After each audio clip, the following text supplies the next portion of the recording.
Kevin Samuels, first and foremost, when I found out about this brother, it was because I just kept hearing all the hype, and he was starting to get memed a little bit on Instagram.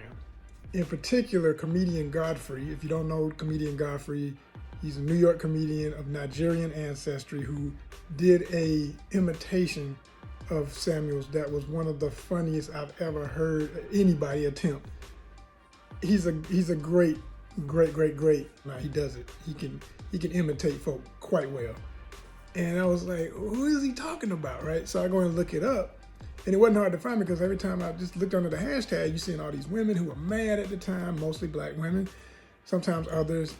And I'm like, what are they so frustrated about? So then I said, let me go direct to the source. I don't want to be one of these people who's taking everything at what everybody's opinion is of somebody. Let me go see what they are saying for themselves. So I invested in the YouTube channel in the sense that I spent a lot of time watching his content. And I have to say for a month or so, I was watching him almost daily, just studying who is this cat? Where is he coming from? What's he really trying to say? Let me see what his angle is. And the more I observed, the more I absorbed, I wasn't fully disappointed as a black man, as a single man, as a straight man in America, dealing with the things we deal with quote unquote, our women and other ladies of other ethnicities, because I grew up in a 99.99 to 999% black environment in Atlanta, Georgia. So most of the women I've dated in the early part of my life were only black women. Later on in life, I've dated everybody proudly. I'm okay with that. Some people are not. And a lot of these women who are upset with that because they think we're leaving them. They think we are just totally disrespecting everything to be fed up and be done. But the other part about Kevin's content is he wasn't just talking about black women. He was talking about the issues of the American culture and the American mind state and the American woman right about now in this time in dating history. And then he placed it in his own terms, and he came up with his own glossary, if you will, the FBI, the fit, feminine, cooperative, all those terms that he would use, which are definitely appealing to any man looking for a real lady. And then he dealt with issues of submission, being submissive, being agreeable, not being combative, not exemplifying or exerting activity or coming with an attitude that reflects more of a masculine and testosterone-driven identity as a woman, and expecting to attract heterosexual, well-off, well-educated, intelligent men of any kind, but then he would cater especially to black audiences. So I was like, oh, bro is on to something. Oh yeah, he done found a niche. And at the end of the day, that's pretty much my greatest respect for this individual, because he made it a business. And people have to understand, anybody who takes the time it takes to build a YouTube channel like yours truly, doing what I do for ONYXCON, a nonprofit 501c3, whatever your business structure, whatever your motive, whatever it is, if you're doing this regular, it's business, people. And in a business, the ultimate goal is to make a profit. Now, as a nonprofit, we want to make impact, and we want to make contributions, donors, people submitting, people following, subscribing, liking, and let YouTube, by way of the payment of the advertising, help us with our bottom line so that we can contribute to the artists that we support and to the arts in general that we connect to. And this creative lifestyle, because we say ONYXCON is a lifestyle. So by the way, that's what you're watching. Just want to get that established before we move forward. So it works, and it is work, but it takes time. There's no telling where he was monetarily at his transition, but I'm pretty sure he was well off. He was definitely already living a six-figure lifestyle, the way he talked about that all the time, being in corporate America, being a image consultant for corporate America for so many years. And before that, he was an engineer. He had a very intelligent background, a very seasoned, educated perspective on things. It wasn't just coming from, it was never coming from a place of ignorance. It was never coming from a place of less attuned to the way things are in society. But I think at the same time, in finding a niche, it's an individual decision when you're doing this type of content. You have to decide at some point, what's going to be my angle? or what are people watching me for, and what's getting me numbers and what's not getting me numbers. So if you look at his early content, I mean really early content, before he was freshly groomed every episode, always got the lined up beard, the perfect midnight stubble, you know what I'm saying, shadow, midnight shadow coming in, the perfect lined up waves and everything. And that, you see that back then, he didn't care. People would call it to the show. One of the funniest ones I found was him dogging out a dude, much the same as how ladies say he would dog out them. And it's like, okay. He just basically decided, all right, let me look at this is me assuming, not saying this is what happened. He never said this in any interview that I'm aware of, but I think this is pretty obvious if you look at, if you really study. A lot of people get mad and never went past getting mad. A lot of women got mad and never looked into what this guy was doing. And I looked into it. Like, I don't like to form an opinion off of just fluff. I like to get deep into things if I'm gonna say something about it. So, if you look back, like I say, he had a guy call in, and you could tell by the way he'd ask the guy the same kind of questions he would ask ladies. You know, how big are you? What's your weight? What's your height? Do you have this? Do you have that? You know, you ask them about their income, you ask them about their personal stuff, their physicality. He would get personal. He'd be like, how big is your, what you know, to even be able to satisfy a lady or whatever. That stuff was sensational, but it was there to make. Same thing that happened when he'd be on these women. He knows what buttons to push. People are so obsessed with body image. Men are obsessed with their physicality, whether they are enough or not. Women are obsessed with, are they pretty enough or not? Do they have enough hair? Are my boobs and my butt just right? Do I have nice enough nails? Do I have enough this, that, and the other? All these things that people obsess over. Picked it apart. Created a formula.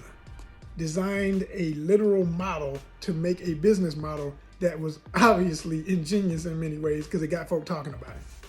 And at the point he was viral from, the video where he really was doing what he had always been doing, picking some lady apart, he decided to focus on women.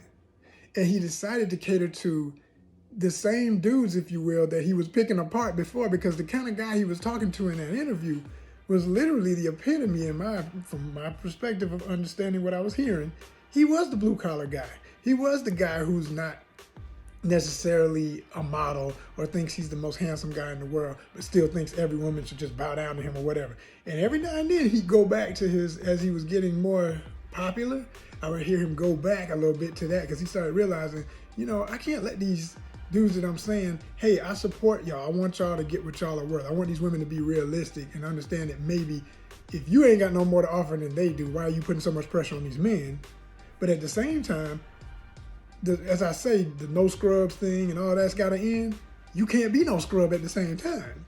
So it was coming around full circle. And I started to see that happen.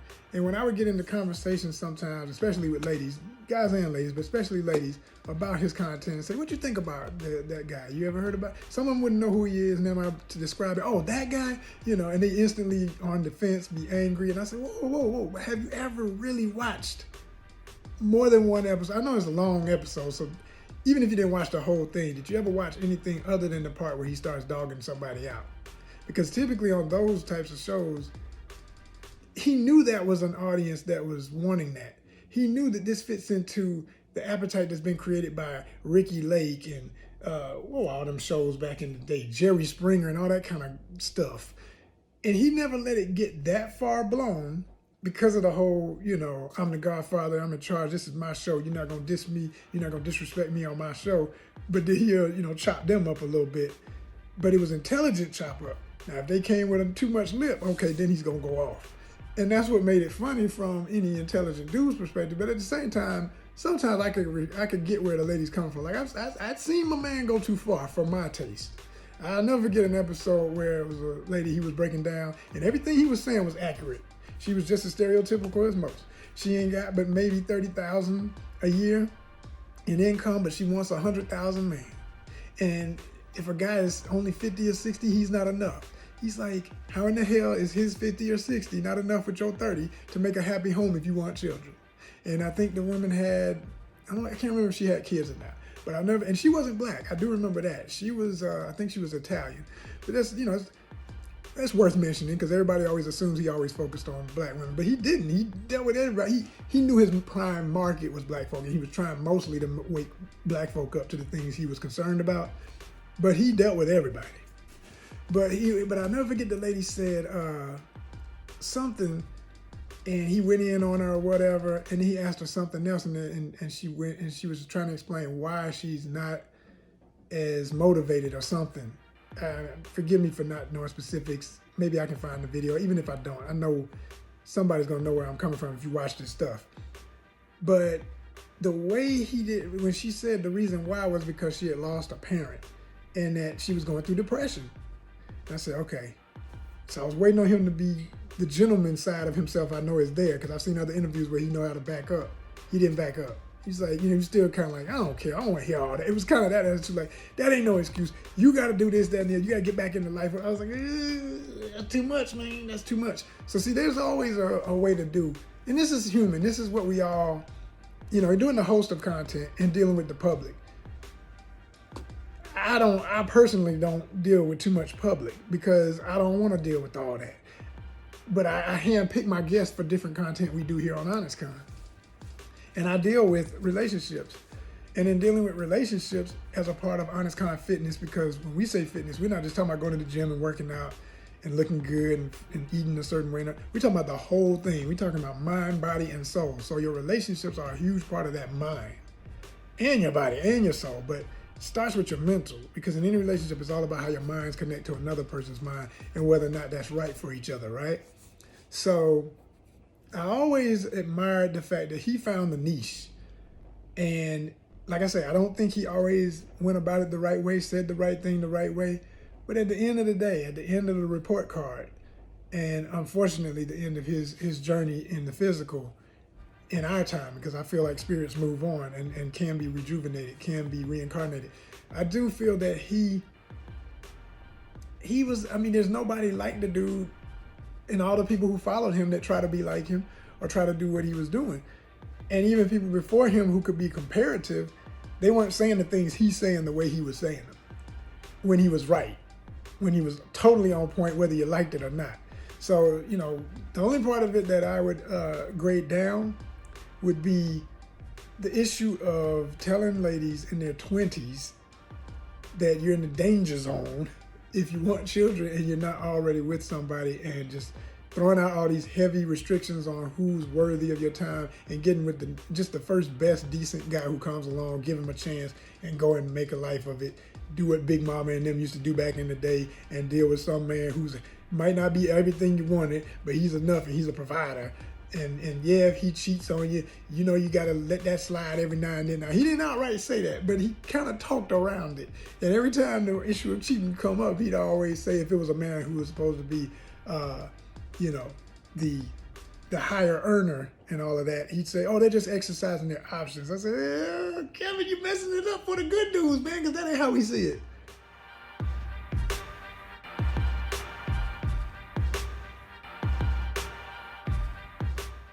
Okay, when you single, you single. As long as I'm single, I'm gonna do what I want with whom I want, when I want, and explain it to who I'm dealing with so they understand the parameters and the margins and the restrictions of how we're gonna govern this connection. We're gonna set up a constitution, which can be rewritten and will be rewritten as we move along if need be. But that's respect for the relationship. When it comes to a marriage, a real commitment, because I'm a veteran, okay, divorced, no kids, and he was too. That was when I would be like, it ain't just exercising. Man, look, hey, if you don't want to ever get married again, if you just want to have a lot of ladies who can be in your life and get the benefit of your company and your financial wherewithal, fine. I'm a total advocate of that. I don't think that everybody should or has to get married. I don't think every woman needs to have a child or get married to be a full woman. No, I do not.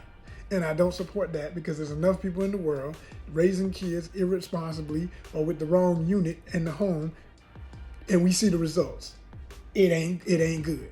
So again, in this American society that he was very aware of, I always wondered about when he would talk about that whole danger zone thing, because I said, look, if you know the statistics, that only a certain amount of black men even make $100,000 or more a year. What are you telling these women if you're telling them, if they're so stuck on that, to say you're telling the men to be that, knowing that it's so hard for them to get it, but then still saying you're shouting out the blue collar guy. Wait a minute, man, we can't play both. Just be real with them. Look, I'm talking to the blue collar guy. I'm saying you can only get about this much out of him. He ain't gonna never make 100,000, but it ought to be enough. Because you ain't making that either. Okay, you put y'all two incomes together, you might make 100,000. What's wrong with that? Where in the world is that not good? Where in the world is that not good? All right? But if you're giving people this fantasy, but here again, I knew the salesmanship. He was in corporate for years. He did image consulting. He is a salesman at the end of the day. He understood selling. He was still selling the dream. He's telling you the truth, but he's gonna sell you the dream at the same time.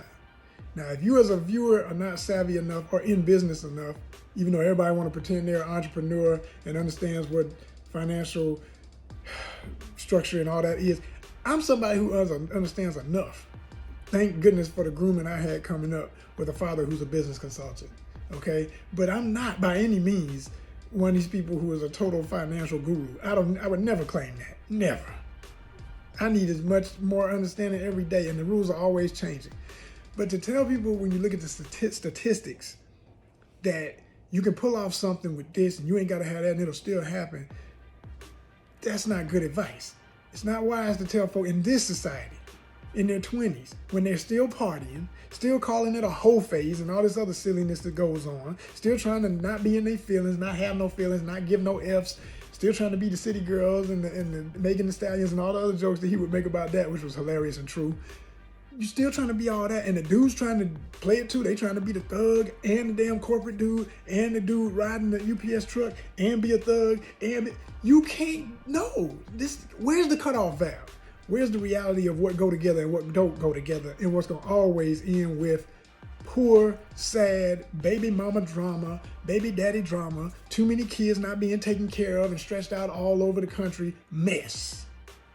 Because you trying to live your best life and pretend you Jay-Z and Beyonce, and you're never gonna be that. That's the part that would irk me. And it's not, I'm not saying he talked against it and towards it in some of the suggestions, is my opinion. I never liked the whole fantasy of saying, go ahead and get married real young. No. I personally, because of the maturity levels, just like they say that between 25 and 27, that the frontal lobe closes, the decision-making part of the brain closes. So why are you telling a woman who's just got her brain complete to marry somebody, and she just came out of spending probably all of her teens trying to be a hottie-thottie, and then in college trying to be the hottie-thottie, and suddenly she's supposed to be a housewife and a mom and a traditional woman, and and he would talk against, like, let's get rid of this modern woman thing because it doesn't work. Okay, but what else do they know? What else do they see? What else can they ever be at this stage in history? We're not living in the agricultural age where, yes, on the farm, and I lived this enough to know, I had grandparents like this that had that farm culture. I saw it work for them. You put this in a city, it don't work. You got too many damn options around you. When you're in the country and the grocery store is an hour away, it's a little hard to get in an argument and not come home. It's a little hard to get in an argument and not come home. I don't care who's on the other side of town. And to make it worse, it's hard for people to cheat and not know who they're going to see. I know who he went to see. I know Ruthie May had to go to that other church we went to. People knew each other's business back in the day in some countries. You put people in a city with these phones and these dating apps, and all you got to do is swipe to the next possibility. Man, it's too much. It's too much. Be honest. Let's be honest for a change. Let's get real. We are in the techno-driven society. We are in the age of too much, and people still want more. So let's be honest about it. Get more into understanding that as you do the abundance, look at the results of your abundance. What's working and what's not working? What's real and what's not real? Are you really even prepared for a marriage in your 20s? I say, wait till your 30s. And yes, that puts you in the danger zone, medically speaking. But not if you understand, because of your societal acceptance and not trying to change it because it's too far gone, you might have to accept that, yeah, between a window so small of literally let's just put it after that frontal lobe closed. Let's say 28, 29, 30, 31, 32, 33, 34, 35. That gives you 8 years to figure it out on the supposedly healthiest way. But I know women who've had babies in their 40s, at 40, more better said, 38, 39, 40. Because I'll be real, 41, 42 is danger zone. Into them 40s is danger zone. Because you're not living healthy enough for it not to be. All the women seeing Janet Jackson and these other women do all this stuff. You ain't got Janet's trainer. You ain't doing that diet. You ain't keeping up with what you got to do with a regimen. And it's not even your fault sometimes. It ain't that you may not want to. How can you? If you already have a child from that broken relationship, that asshole that you gave a chance that you shouldn't have, and you had a child with him, okay? So that's put weight on your back, all right? Then you got no time because you're overworking. You're probably working 2 jobs to keep up a household. Lo and behold, you got more than 1 child. You got too much on your back. You got way too much on your back.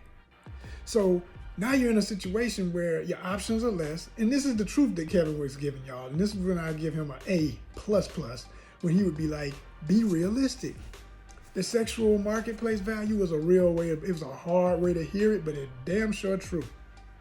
Everybody wants to feel, when they speak of youth, virile man and all that, and a woman who's ready and can produce a child, you have to be in shape. You have to be in some form of athletic shape, some form of fitness to have that reality. And the older we get, we all know the clock is against us. So we got to work against the clock to maintain it. But it's possible. But it's only possible if we accept the reality that certain jobs don't go with that reality. Certain lifestyles don't go with that reality. All this hard drinking, hookah smoking, weed smoking, I don't give a damn how legal it is and how good it can be for the body for some of y'all if you need it. Most of y'all don't need it and you're abusing it and it's making your asses crazy.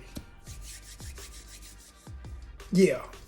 Can't remember yesterday and you're mixing it with other stuff. You don't drink it. I've seen certain types of Rastafarians say, we don't smoke it, we drink it. Saying that it's deteriorating your lungs. There's better ways to take it in, but y'all overdoing it. It's generational at this point.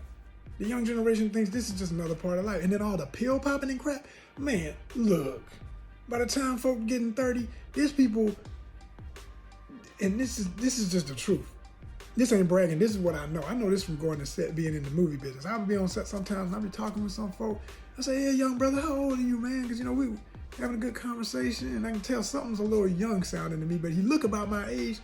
Can't it be like I'm 30 something? I'll be like, and I'm talking young 30s or late 20s, and already all this, grade up and stuff, and not looking healthy. I'm talking about, And then, oh man, I gotta go outside on a break. You catch me outside? And the women too. And when they get off from set, boy, we ought to hit a bar. I can't tell you how many times I heard that from these young types. We've been on set for 14, 12 hours. Y'all think, all you can think about is, you ain't going home to get no damn sleep. You going to a bar? That's pathetic. So here's a man who did talk to some of that, while at the same time maintaining his audience. Because he knew, if I step all the way on their toes, I'll have no audience. So let me get on the side of some of these sorry dudes, but at the same time remind them every now and then, you're a sorry dude. Get your stuff together, because these ladies deserve more. And then I'll be the representation of what they should look like. So at some point, maybe they'll realize, man, I do need a suit in the closet if I want this better reality, because this is the society I live in. It's the reality I live in. Let me not be sagging my pants and looking like no goon and expect no quality woman in my life. Otherwise, you're going to get what you're going to get and stop complaining. Just like you tell the women, tell the dudes. So that part of it I did appreciate. And like I said, it was subtle. I wish it had remained. I wish he had done 50-50, but he probably wouldn't have been as big as he was if he had not have done what he did. He came up with a formula that worked. He knew what he was doing, in my opinion. He understood. I'm going to play these dudes. I'm going to get that audience. I'm going to win. He looked at the demographics. I've been doing YouTube for years now. I look at my own personal demographics for ONYXCON. Because of the type of content I do, coming from a mostly male perspective, I'm thinking, hey, I know I'm handsome to a lot of ladies. There'll be some ladies too. I got some lady followers, but it's still a mostly dude audience. Because dudes like comic books, dudes are getting more into travel, dudes like to hear about sports when I deal with that part of it. And it's not to say women don't like these things too. It's just, I don't know, the delivery, the perspective of it, it's just not going to capture the women as much. And the other side of it is, what are the demographics of YouTube? How many men are using YouTube between a certain age demographic and ethnic demographic versus women? The man was smart. He looked at the numbers. He played the game, and he was winning. I ain't mad. Kevin, I ain't mad at you, brother. Salute to Kevin Samuels and the best of you. As far as the rest of what he had to say sometimes, like I say, wasn't always in agreement with the way it was delivered, or some of what it went, or how it didn't fit into the reality, I know. But at the end of the day, the brother meant well. And we salute your content here at ONYXCON. You inspired me. You, Steve Harvey, Ayanla Van Zandt, and others inspired me to start what I call Relationship Goals in the Art Life, which is some of our content here. You can check it out if you've made it this far and enjoyed this. Stay tuned for more ONYXCON as we move into 2023 and beyond.